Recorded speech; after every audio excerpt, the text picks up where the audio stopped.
तो बच्चों, आपका वेलकम है मेरे YouTube चैनल पर। और आज से आप लोगों का क्लास 12th का सिलेबस शुरू होने जा रहा है मेरे चैनल पे। और ये आप लोगों के डिमांड पे चलने जा रहा है, क्योंकि आप लोग बहुत सारे बच्चों ने डिमांड किया कि सर YouTube पे आप 12th क्लास पूरा पढ़ाइए। तो आज के इस वीडियो से क्लास 12th का शुरुआत होगा। तो जिन जिन बच्चों को ज़रा सा भी प्रॉब्लम हो रहा है कंप्यूटर साइंस में, वो मेरे चैनल को सब्सक्राइब कर लें और साथ साथ में कमेंट वगैरह लाइक वगैरह करते रहें। मैं हमेशा आपके लिए वीडियोस लाता रहूँगा डेडिकेशन के साथ। और साथ ही साथ जिन बच्चों को ऑनलाइन नहीं समझ में आ रहा है, मे भी कोई बच्चे मेरे लेक्चर देख करके छोटा छोटा पॉइंट को ना समझ पाएँ, तो वो मेरा ऑफलाइन क्लास कर सकते हैं। अगर आप हजारीबाग से बिलोंग करते हैं तो मैं हजारीबाग में ही पढ़ाता हूँ। नीचे दिए गए नंबर पर कॉल करके इसकी पूरी जानकारी ले सकते हैं। तो आइए, आज का ये वीडियो आप डेडिकेटेड है आपके सिलेबस के लिए, ठीक है ना, कि क्या क्या सिलेबस है, जो अपडेटेड सिलेबस है 2025 का, उसका सिलेबस, और साथ साथ में कि कैसे एग्ज़ाम पैटर्न क्या होगा एग्ज़ाम का, और साथ साथ में कि आप कैसे 90+ स्कोर करेंगे अपने एग्ज़ाम में। ये 3-4 चीज़ आज मैं डिस्कस करूँगा पहले वीडियो में, और इसके बाद लेक्चर्स आगे बढ़ते जाएंगे बच्चों, ठीक है। तो आइए शुरू करते हैं हम लोग आज के इस क्लास को। तो सबसे पहला चीज़ हमारे पास है सिलेबस। तो बड़ा शानदार सिलेबस है आपका 12th क्लास का, है ना। आपके सिलेबस में बाबू 5 यूनिट है। कितने? 1 2 3 4 5 यूनिट हैं और 14 चैप्टर हैं। एक एक मैं लिख देता हूँ कौन कौन सा यूनिट है, ठीक है ना। 5 यूनिट 14 चैप्टर। यूनिट 1 क्या है यहाँ पर बाबू? यहाँ मैं शॉर्टकट में लिखूँगा, ठीक है, U1। यूनिट 1 में क्या पढ़ना है आपको? यूनिट 1 में पढ़ना है C++, ठीक है। यूनिट 2 में क्या पढ़ना है आपको? U2 में पढ़ना है बच्चों आपको डेटा स्ट्रक्चर। क्या पढ़ना है?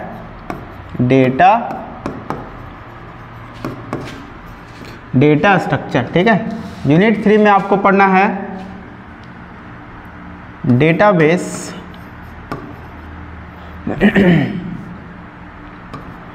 U3 में आपको पढ़ना है डेटाबेस एंड एसक्यूएल। यूनिट 4 में बाबू आपको पढ़ना है बूलियन अलजेब्रा। क्या पढ़ना है? Boolean algebra. यूनिट 5 में बच्चों आप लोगों को पढ़ना है, यूनिट 5 में आप लोगों को पढ़ना है networking and communication. Networking and communication.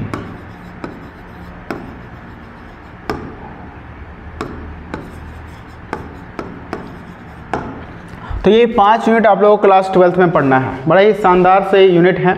और मैं आपको साथ साथ ये भी डिस्कस कर देता हूँ कि इन सारे यूनिट से कितना कितना नंबर का क्वेश्चन आएगा। तो इससे बाबू अकेले इस वाले पोर्शन से आपको लगभग 30 नंबर का क्वेश्चन आने का संभावना है।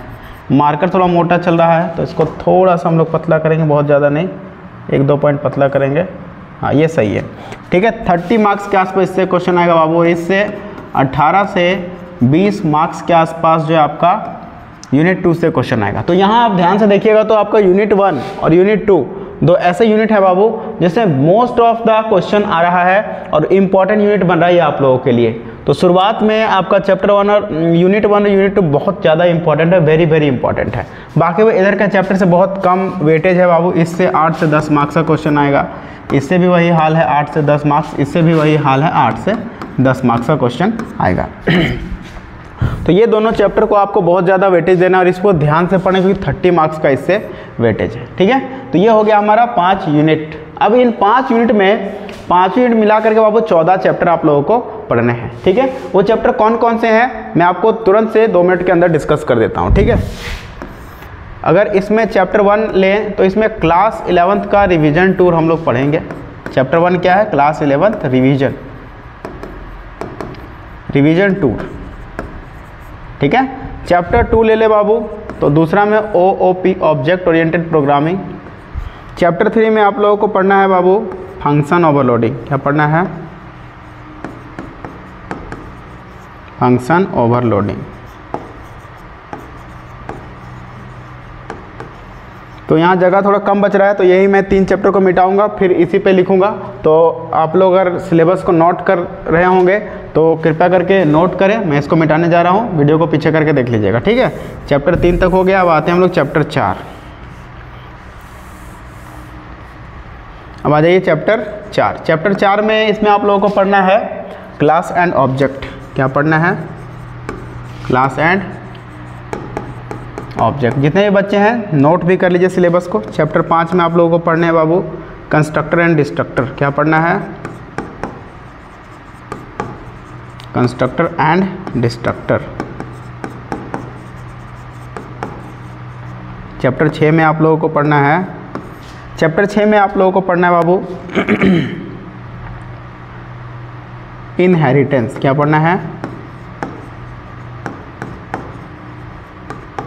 चैप्टर 7 में आप लोगों को पढ़ना है data file handling. Data file handling, ठीक है। और चैप्टर 8 में आप लोगों को पढ़ना है बाबू पॉइंटर। तो टोटल यूनिट 1 में आप लोगों को 8 चैप्टर पढ़ने हैं, ठीक है। जो चैप्टर मैंने आपको सिलसिलेवार तरीके से बता दिया, यही 8 चैप्टर में से आपको 30 मार्क्स का क्वेश्चन आने वाला है, ठीक है। तो ये न्यू पैटर्न है, नया सिलेबस एकदम, इसको आप लोग नोट करते चलिएगा, ठीक है। अब हम लोग एंटर करते हैं यूनिट 2 में, ठीक है। आइए यूनिट 2 में देखते हैं। ये हमारा यहाँ शुरू कर होता है यूनिट 2। चैप्टर 8 हो गया बाबू। चैप्टर 9 यूनिट 2 शुरू होता है, जिसका नाम है यहाँ पे हम लोग पढ़ेंगे एरे। चैप्टर 9 में क्या पढ़ेंगे हम लोग? एरे। चैप्टर 10 में हम लोग पढ़ेंगे linked list, stack, linked list, linked list लिखे बाबू, ये ध्यान से समझिएगा। Linked list, stack, linked list, Q, stack, linked list, Q, ठीक है। 3 डेटा स्ट्रक्चर यहाँ पढ़ेंगे, ठीक है। इसके बाद बाबू यूनिट 3 शुरू होगा, 11 नंबर चैप्टर। 11 नंबर चैप्टर में हम लोग पढ़ेंगे डेटाबेस कॉन्सेप्ट। क्या पढ़ेंगे? Database concept. 12 चैप्टर में हम लोग पढ़ेंगे एसक्यूएल, पूरा डिटेल में पढ़ेंगे एसक्यूएल। 13 नंबर चैप्टर में हम लोग पढ़ेंगे बाबू यही बुलियन अलजेब्रा, ही चैप्टर का नाम है।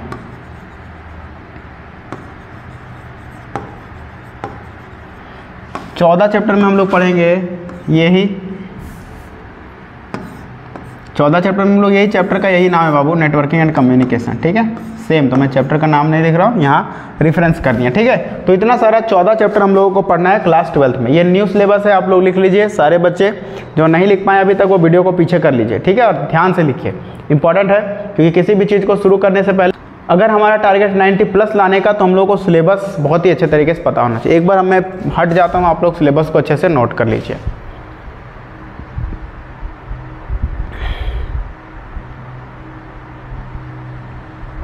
तो बस बाबू यही था आप लोगों का सिलेबस, ठीक है। क्लास 12 का जो अपडेटेड सिलेबस है 2025 का, वो यही था।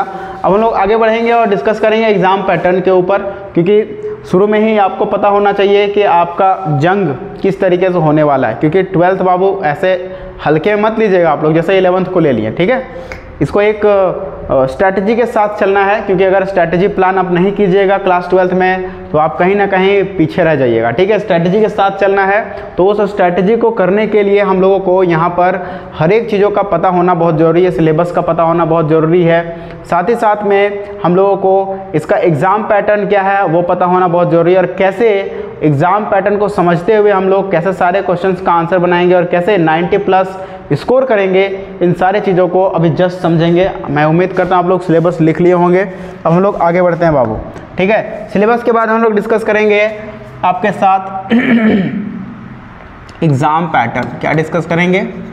Exam pattern. देखिए एग्ज़ाम पैटर्न क्या है। सबसे पहले आपके पास बाबू 25 क्वेश्चन रहेंगे MCQ से। कितने क्वेश्चन? 25 क्वेश्चन रहेंगे MCQ 1 मार्क से रहेंगे बाबू। तो 1 × 25 अगर कर देते तो कितना हो जाएगा? 25 मार्क्स।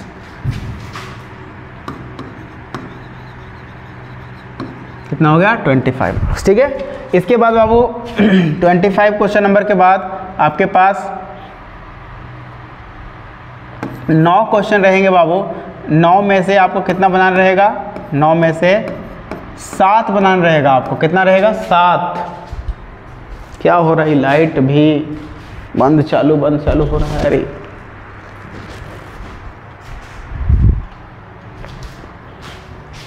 ठीक है, 9 में से कितना बनाना रहेगा आपको बाबू? 9 में से 7 क्वेश्चन बनाना रहेगा। ये रहेगा 1 वर्ड टाइप से। कैसे रहेगा? 1 वर्ड टाइप से रहेगा। ये भी 1 मार्क्स का रहेगा, तो 1 × 7 कर देते हैं, कितना हो जाएगा? 7 नंबर हो गया। ठीक है, मार्क्स। इसके बाद बाबू आपके पास 8 क्वेश्चन में से कितना बनाना रहेगा? 8 क्वेश्चन में से बनाना रहेगा आपको 6 क्वेश्चन, जो कि आपका रहेगा long question answer, long question type,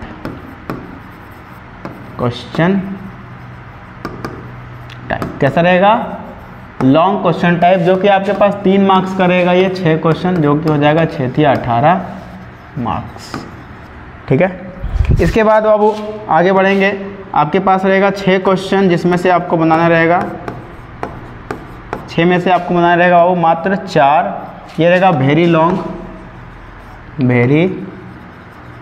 long answer type, very long answer type. इसमें देखिए बाबू आपके पास 6 क्वेश्चन, 4 क्वेश्चन हैं। 4 क्वेश्चन 5-5 नंबर के रहेंगे, जो कि टोटल हो जाएगा 20 मार्क्स।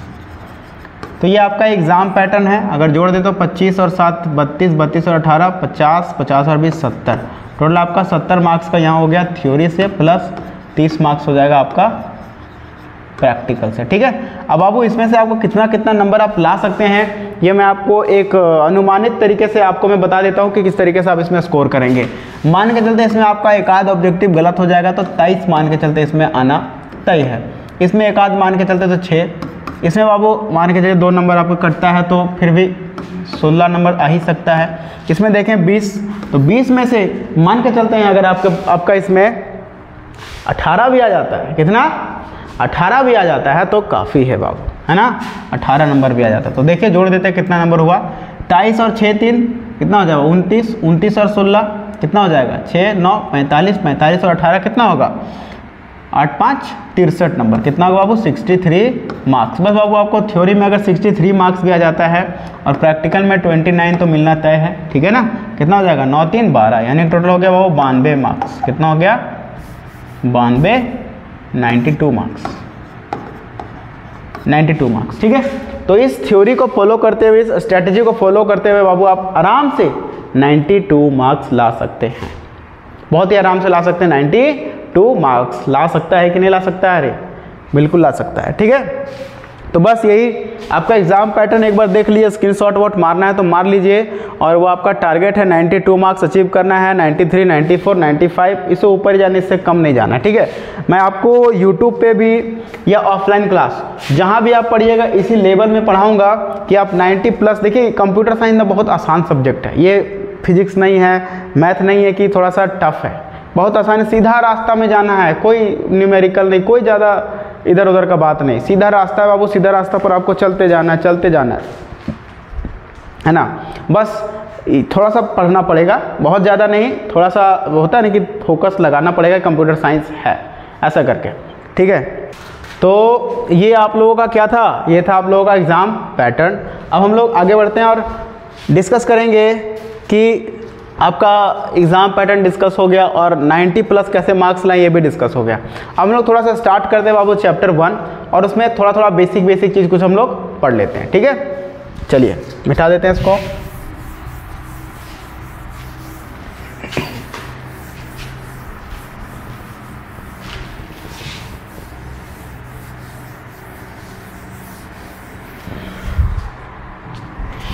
चैप्टर 1 क्या स्टार्ट करने जा रहे हैं? चैप्टर 1 नाम क्या है? क्लास 11th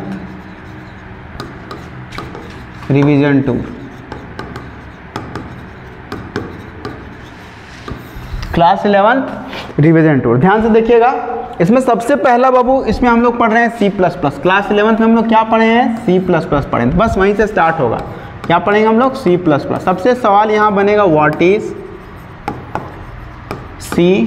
चलिए बताइए C++ क्या है, कमेंट करके बताइएगा आप लोग, मैं यहाँ लिख देता हूँ। देखो बाबू C++ क्या है? C++ ना एक तरह का प्रोग्रामिंग लैंग्वेज है। क्या है C++?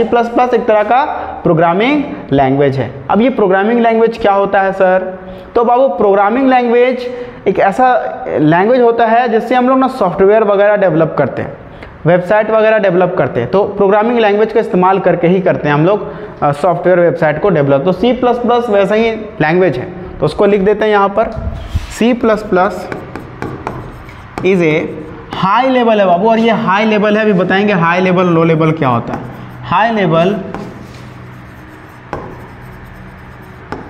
High level programming language that is used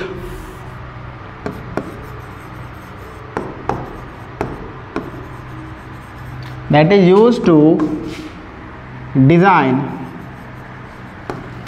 design लिखेंगे तो इसमें क्रिएट लिख देते हैं। That is use to create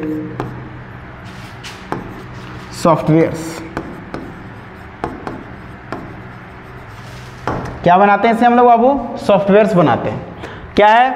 C++ is a high level programming language that is use to create software. C++ क्या है? एक हाई लेवल प्रोग्रामिंग लैंग्वेज है। कैसा प्रोग्रामिंग लैंग्वेज है? हाई लेवल प्रोग्रामिंग लैंग्वेज है, जिसका इस्तेमाल हम लोग सॉफ्टवेयर्स बनाने के लिए करते हैं। क्या बनाने के लिए करते हैं? सॉफ्टवेयर। यहाँ दो टर्म आया है जो आपको थोड़ा समझने में दिक्कत हो रहा होगा। सबसे पहला हाई लेवल और दूसरा है सॉफ्टवेयर। देखिए हाई लेवल क्या होता है, पहले मैं इसको समझाता हूँ, उसके बाद मैं आपको सॉफ्टवेयर पे आता हूँ। हाई लेवल, देखिए हाई लेवल का मतलब हाई लेवल मत समझिएगा, हाई लेवल का मतलब यहाँ कुछ और है। देखिए पहले के ज़माने में कंप्यूटर था, अभी भी है, तो कंप्यूटर कैसा लैंग्वेज समझता था? कंप्यूटर समझता था मशीन लैंग्वेज। कैसा लैंग्वेज समझता था कंप्यूटर? मशीन लैंग्वेज को समझता था कंप्यूटर। कौन सा लैंग्वेज समझता था बच्चों? मशीन। बस कंप्यूटर यही लैंग्वेज को पूछता था, इसके अलावा कोई लैंग्वेज को नहीं पूछता था। ठीक है, तो इसके बाद ज़माना आगे गया, क्योंकि ये लैंग्वेज बड़ा टफ था। कैसा था? 0 और 1 के फॉर्म में था। ठीक है, इसको बुझना बहुत आसान नहीं था। ठीक है ना, तो इसी चीज़ को थोड़ा अपडेट किया गया और लैंग्वेजेस डेवलप किए गए, तो कुछ समय बीता।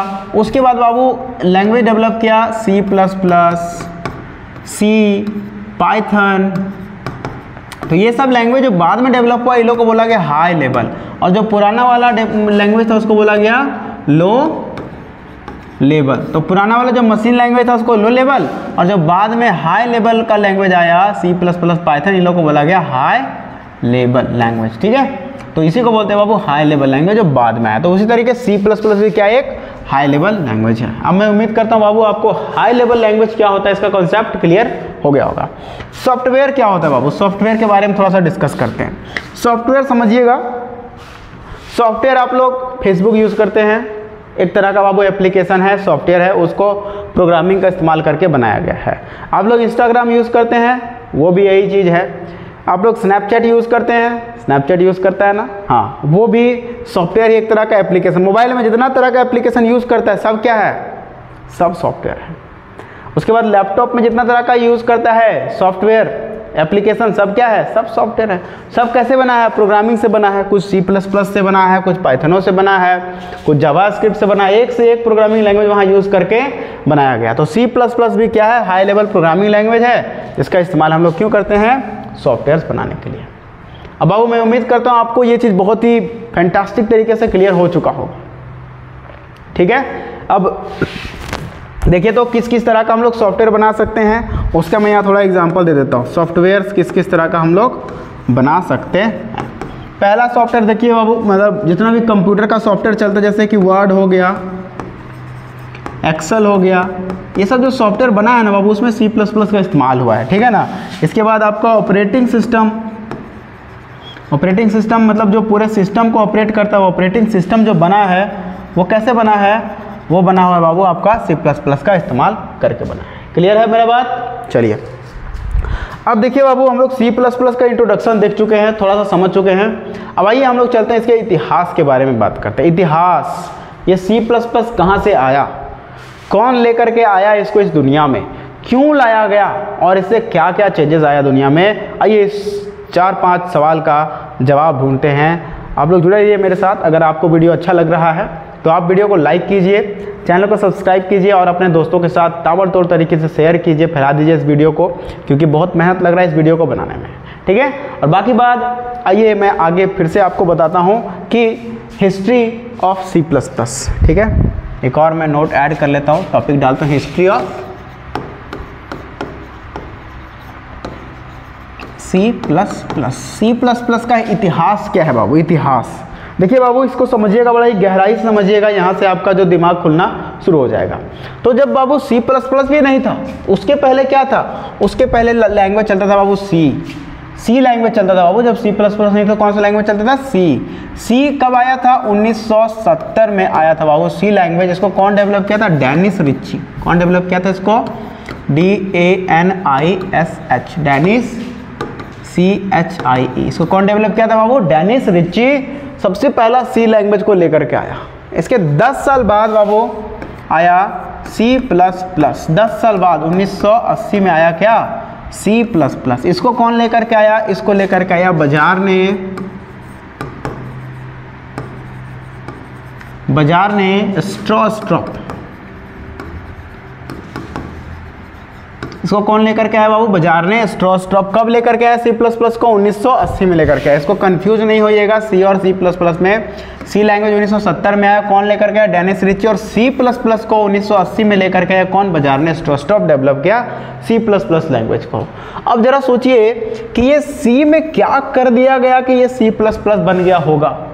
क्या कर दिया होगा? जरा सोचिए, आप लोग कमेंट करके बताइए हमको, अगर आप लोग के दिमाग में आंसर है तो बाबू इस बीच ना जो बाजार ने स्ट्रॉप थे वो इस लैंग्वेज पे रिसर्च किए, बहुत ज़्यादा रिसर्च किए और इसमें कुछ चीज़ें अपडेट किए। और वो अपडेट क्या किए?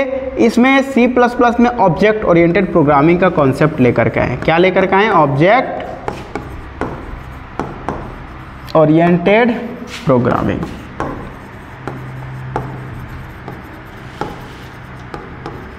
ये एकदम नया कॉन्सेप्ट था जो कि सिर्फ सी प्लस प्लस में लाया गया। सी लैंग्वेज में ऑब्जेक्ट ओरिएंटेड प्रोग्रामिंग का कोई सपोर्ट नहीं था।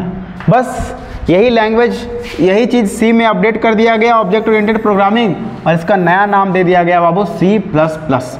और बहुत ज़्यादा कुछ नहीं किया गया, बस ऑब्जेक्ट ओरिएंटेड प्रोग्रामिंग को ऐड कर दिया गया सी लैंग्वेज में और इसका नया नाम क्या दे दिया गया? C plus plus. उसके बाद बाबू नया चीज़ आते गया, है ना।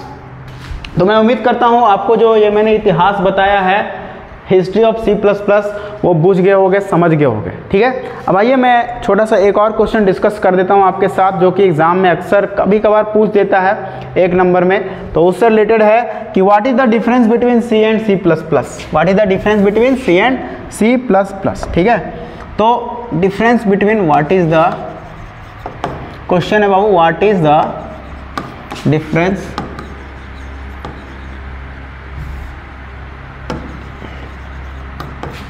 between C and C plus plus. C और C प्लस प्लस में क्या डिफरेंस है? सबसे पहले एक तरफ लिखेंगे C और दूसरी तरफ लिखेंगे C प्लस प्लस। चलिए, सबसे पहला पॉइंट हम लोग बनाएंगे कि C लैंग्वेज को कौन डेवलप किया? Dennis Ritchie. कौन किया? डेवलप बाय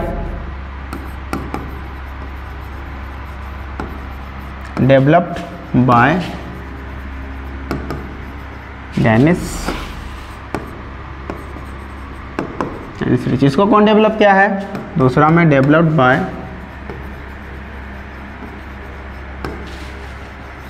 बाजार ने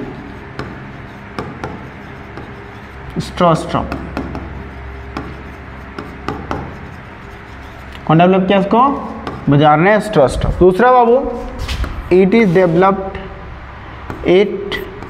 was developed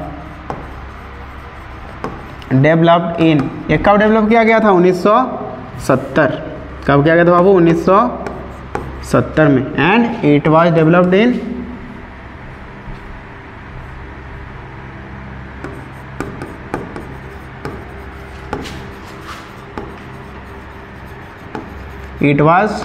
डेवलप इन 1980। इसको कब किया गया था? 1980 में। तीसरा पॉइंट देखिए क्या कहता है?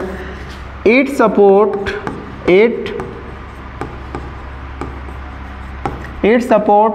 OOP, object oriented programming. It does not support does not support OOP। ये OOP को सपोर्ट नहीं करता था और ये क्या करता था, OOP को सपोर्ट करता था। इट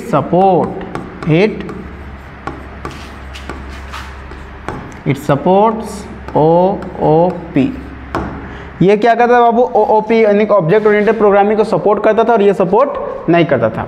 यही 3 मेजर डिफरेंस है, 1-2 और डिफरेंस बनेगा, लेकिन आप लोगों का 3 मार्क्स का ही क्वेश्चन आएगा, तो 3 पॉइंट लिखवा दिए, बाकी में 1 आध पॉइंट आप खुद से जोड़ सकते हैं। तो ये था हमारा difference between C and C++। चलिए अब जो नेक्स्ट टॉपिक है हमारा वो है बाबू my first program. My first program in C++। हम लोग सबसे पहला प्रोग्राम C++ में कैसे बनाएंगे और कैसे प्रैक्टिकल करेंगे, तो उस चीज़ को अभी हम लोग देखेंगे कि कैसे हम लोग सबसे पहला प्रोग्राम लिखेंगे C++ का। ठीक है, तो सबसे पहले मैं आपको प्रोग्राम लिख के बता देता हूँ, फिर प्रोग्राम को बाबू एक एक पॉइंट को डिस्कस करेंगे, एक एक पार्ट को डिस्कस करेंगे, ताकि आपको जरा सा भी प्रॉब्लम ना हो। यहाँ बाबू आप अगर मेरे से C++ पढ़ रहे हैं तो समझिए कि C++ में आपको जरा सा खरोच भी नहीं आएगा। आधा इंजीनियर आपको यहीं बना के भेजेंगे। जो बच्चों का सॉफ्टवेयर इंजीनियर बनने का सपना होगा, 12th क्लास से ही JEE मेन और JEE एडवांस निकालने का सपना होगा, वो बच्चे कृपया करके मेरे से ज़रूर जुड़ें और ख़ास करके ऑफलाइन जुड़ें। मैं आपको आधा सॉफ्टवेयर इंजीनियर यहीं बना दूंगा और पूरा आप कॉलेज में जाके बनेंगे इंजीनियरिंग कॉलेज में। ठीक है, तो शुरू करते हैं प्रोग्रामिंग को। ठीक है, एकदम लेटेस्ट तरीके से शुरू करेंगे हम लोग। तो माई फर्स्ट प्रोग्राम का प्रोग्राम कैसे लिखेंगे, तो कुछ चीज़ें याद रखिएगा आप लोग। सबसे पहला इसका प्रोग्राम का जो सिंटैक्स है वो लिखेंगे हम लोग, सिंटैक्स। अब आपके दिमाग में एक क्वेश्चन आएगा, सिंटैक्स क्या होता है। सिंटैक्स का मतलब होता है बाबू स्ट्रक्चर। सिंटैक्स मतलब क्या होता है, स्ट्रक्चर, STRUCTURE। अब स्ट्रक्चर का मतलब क्या होता है, तो आप लोग इंग्लिश में पढ़ते होंगे कि टेंस में स्ट्रक्चर होता है subject plus V1 V5 plus object. तो उसी तरीके से बाबू कंप्यूटर में प्रोग्रामिंग में सिंटैक्स होता है। तो इसी सिंटैक्स को फॉलो करके जो है सारा प्रोग्राम लिखा जाता है और थोड़ा चेंजेस करके प्रोग्राम को लिखा जाता है। तो माई फर्स्ट प्रोग्राम का सिंटैक्स मैं अभी आपको बताऊंगा और इसी सिंटैक्स का इस्तेमाल करके हम लोग और भी आगे प्रोग्राम्स को लिखते जाएंगे। समझ रहे हो आप लोग, ठीक है। तो सबसे पहले बाबू प्रोग्रामिंग में लिखते हैं हैश इंक्लूड, ये एंगल ब्रैकेट लगाते हैं, लिखते हैं IO stream using namespace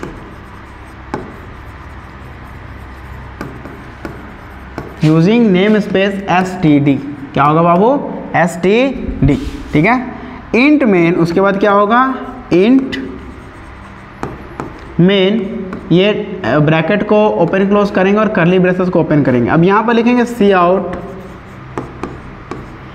double inverted comma बंद करेंगे और लिखेंगे माई फर्स्ट प्रोग्राम, क्लोज कर देंगे, सेमीकोलन लगाएंगे। सेमीकोलन हर जगह लगाते जाएंगे, ध्यान रखिएगा। अगर सेमीकोलन आप नहीं लगाते हैं तो आपका जो है एरर फेंक देगा। ठीक है, तो सेमीकोलन लगाते जाना है हमेशा। इसके बाद क्या बोलेंगे, रिटर्न 0 और इसका फिर क्लोज कर देंगे। तो बाबू यही है मेरा फर्स्ट प्रोग्राम। अगर इसका आउटपुट देखिएगा तो इधर मैं इसका आउटपुट लिख देता हूँ, यहाँ पर आउटपुट। ठीक है, आउटपुट, इसका आउटपुट क्या आएगा, ये वाला आ जाएगा माई फर्स्ट प्रोग्राम। क्या आएगा इसका,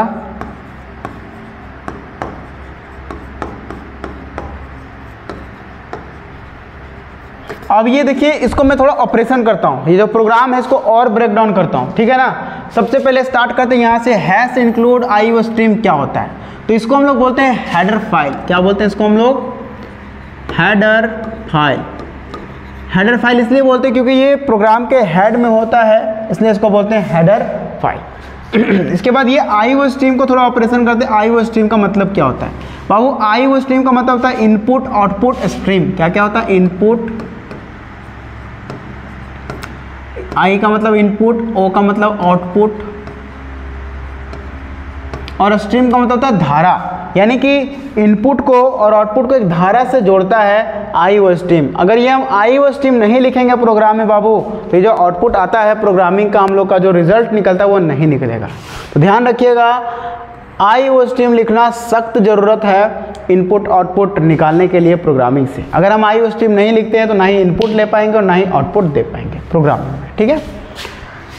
यूजिंग नेम स्पेस STD, क्या लिखें उसके बाद, यूजिंग नेम स्पेस STD। देखिए ध्यान से, ये जो यूजिंग नेम स्पेस STD लिखते हैं वो इसलिए लिखते हैं क्योंकि अभी आने वाले समय में हम लोग प्रोग्राम में ना बहुत सारा नाम यूज़ करेंगे खुद से, जैसे क्लास का नाम खुद से बनाएंगे, वेरिएबल का नाम खुद से बनाएंगे, फंक्शन का नाम खुद से बनाएंगे। तो जो हर जगह पर हम लोग नेम यूज़ करेंगे वो तभी यूज़ कर पाएंगे जब हम लोग यूजिंग नेम स्पेस STD वाला लाइन लिखेंगे। अगर इसको नहीं लिखेंगे तो वो सब हम लोग यूज़ नहीं कर पाएंगे।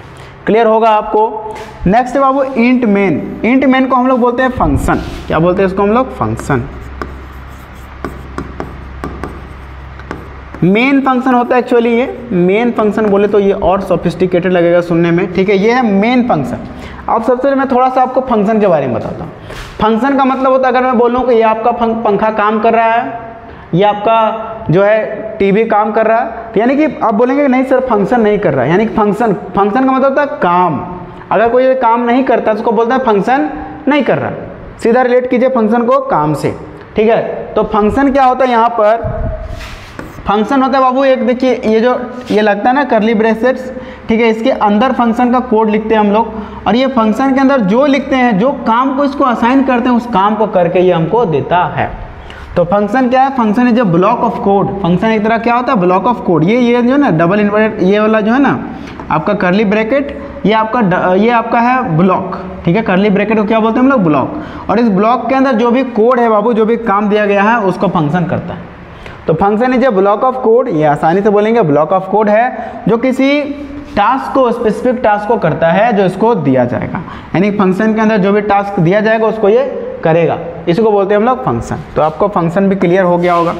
इसके बाद देखिए बाबू सी आउट। सी आउट का इस्तेमाल होता है आउटपुट करने के लिए। क्या करने के लिए, आउटपुट करने के लिए। क्या करने के लिए इस्तेमाल करते हैं सी आउट का, आउटपुट करने के लिए, ठीक है। आउटपुट मतलब कोई भी चीज़ स्क्रीन पे, आउटपुट स्क्रीन पे दिखाने के लिए। इसको बोलते हैं हम लोग आउटपुट ऑपरेटर। क्या बोलते हैं इसको हम लोग, ऑपरेटर। कौन सा ऑपरेटर है ये, आउटपुट वाला ऑपरेटर है। कौन सा ऑपरेटर है ये, आउटपुट ऑपरेटर।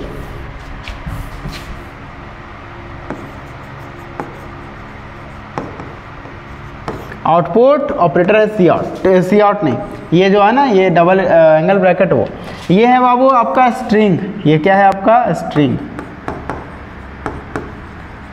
स्ट्रिंग का मतलब होता है कि जब भी कोई चीज़ डबल इन्वर्टेड कॉमा में लिख दिया जाएगा तो उसको हम लोग क्या कहेंगे, स्ट्रिंग कहेंगे। यानी कि हम यहाँ बगल में लिख देंगे, ऐसे डबल इन्वर्टेड कॉमा लगा देंगे और लिखेंगे यहाँ पे कंप्यूटर, बंद कर देंगे। ये क्या बन जाएगा, स्ट्रिंग बन जाएगा। ये क्या बन जाएगा बाबू आपका, ये स्ट्रिंग। अभी आगे समझ में आएगा, स्ट्रिंग को और डिटेल में पढ़ेंगे, डेटा टाइप पढ़ेंगे तो वहाँ क्लियर होगा सारा चीज़। अभी बस समझिए स्ट्रिंग। कोई भी चीज़ को अगर डायरेक्टली आउटपुट करना है तो उसको स्ट्रिंग के अंदर रखेंगे, मतलब डबल इन्वर्टेड कॉमा के अंदर लेके वो स्ट्रिंग बने, वो स्ट्रिंग डायरेक्टली बाबू आउटपुट होता है, ठीक है। इसके बाद रिटर्न जीरो। रिटर्न जीरो इसलिए लिखें क्योंकि यहाँ इंट मेन यूज़ किए हैं। जब भी हम लोग इंट डेटा टाइप का यूज़ करेंगे, जब भी हम लोग इंट डेटा टाइप का यूज़ करेंगे तो हमेशा हम लोग रिटर्न जीरो का यूज़ करेंगे। तो बाबू यही है मेरा फर्स्ट प्रोग्राम। अगर आप इस प्रोग्राम को रन कीजिएगा कंप्यूटर में तो बहुत ही स्मूथली रन होगा, ठीक है। तो आज का वीडियो मैं बाबू यहीं समाप्त करूंगा और नेक्स्ट वीडियो में जब आएंगे तो इसका प्रैक्टिकल करेंगे हम लोग। डायरेक्ट नेक्स्ट वीडियो जो है बाबू प्रैक्टिकल से शुरू होगा, जो लेक्चर 2 होगा। उसमें हम लोग माई फर्स्ट प्रोग्राम को प्रिंट करना सीखेंगे और कंपाइलर क्या होता है, कौन सा प्रोग्राम यूज़ करेंगे इसको रन करने के लिए, कोड ब्लॉक यूज़ करेंगे कि आपका टर्बो C++ यूज़ करेंगे, क्या यूज़ करेंगे वो हम लोग नेक्स्ट में देखेंगे। और किस तरीके से प्रैक्टिकल होता है C++ का वो भी हम लोग नेक्स्ट वीडियो में देखेंगे। और कैसे आप लोग कंप्यूटर के साथ साथ मोबाइल में भी कैसे प्रैक्टिकल कर पाएंगे आप C++ का, वो भी चीज़ हम लोग नेक्स्ट वीडियो में डिस्कस करेंगे। तो नेक्स्ट वीडियो का आप लोग बहुत ही पेशेंटली से वेट कीजिए और इस वीडियो को ताबड़तोड़ तरीके से शेयर कीजिए, हर एक दोस्तों तक पहुंचाइए, क्योंकि ये आपको फ्री एजुकेशन मिल रहा है एक तरीके से बाबू, ठीक है। और जो बच्चे अभी ऑनलाइन जिनको नहीं समझ में आ रहा है वो ऑफलाइन भी आ सकते हैं, या आपको ऑफलाइन अगर मेरे से पढ़ना है तो ऑफलाइन भी आ सकते हैं पढ़ने के लिए, जो कि बाबू गाँव हजारीबाग में पढ़ाता हूँ, ठीक है ना। तो किसी भी तरह का दिक्कत हो, कष्ट हो आपको, तो आप नीचे दिए गए नंबर पे कॉल कीजिए, वहाँ बात कीजिए कि कब कब बैचेस चल रहे हैं, आपको क्लियर कट समझ में आ जाएगा। मैंने आपको कहा है कि 90+ लाने का आपको मैंने दावा किया है, कि अगर आप मेरे से पढ़ते हैं बहुत ही डेडिकेशन के साथ, जितना डेडिकेशन के साथ मैं पढ़ा रहा हूँ उतना डेडिकेशन के साथ आप पढ़ते हैं तो 90+ बाबू मैं दावा करता हूँ कि आपका 90+ एग्जाम में मार्कशीट पे आपका 90+ मार्क्स होगा। क्लियर है मेरा बात? और साथ साथ में 90+ मार्क्स तो होगा ही, लेकिन रटा हुआ मार्क्स नहीं होगा। आजकल क्या चल रहा है, हजारीबाग में सिस्टम चल रहा है, टीचर्स कई सारे टीचर्स रटवा देते हैं बच्चों को। बोलो बाबू आर तो बच्चे बोलते हैं आर, ए एम, तो इस तरीके से कंप्यूटर साइंस नहीं पढ़ा जाता है। कंप्यूटर साइंस का तरीका है उसको इन डेप्थ घुसने का, ब्रेक डाउन करने का। अगर रैम लिख रहे तो रैम का मतलब क्या होता है, रैम का यूज़ क्या है, प्रैक्टिकल फील करना। तो हर एक चीज़ों को बाबू फील जब तक आप नहीं कीजिएगा ना कंप्यूटर को, तब तक आपको वो चीज़ बुझाएगा नहीं। ठीक है, और उसी चीज़ को मैंने फील किया, यहाँ थोड़ा कमी है इस चीज़ को लेकर के, तो वही चीज़ मैंने फिर सब कुछ को नज़र रखते हुए यूट्यूब पे स्टार्ट करा आप लोगों के लिए, और साथ साथ में ऑफलाइन भी स्टार्ट करा है। तो अगर आप कंप्यूटर को फील कर करके पढ़ना चाहते हैं तो एक बार ज़रूर नंबर डायल कीजिए और मेरे से एक बार ज़रूर पढ़िए ऑफलाइन। बाकी बात ऑनलाइन पढ़िए जो ऑफलाइन नहीं पढ़ पाएंगे वो। ठीक है, तो बच्चों आज के इस वीडियो में बस इतना ही, फिर मिलेंगे आप लोगों से नई वीडियो में, तब तक इंतजार कीजिए नए वीडियो का। ठीक है, और इसी वीडियो के साथ मैं आप सभी से अलविदा लेता हूँ। ठीक है, धन्यवाद, बाय बाय, टाटा, जय हिंद।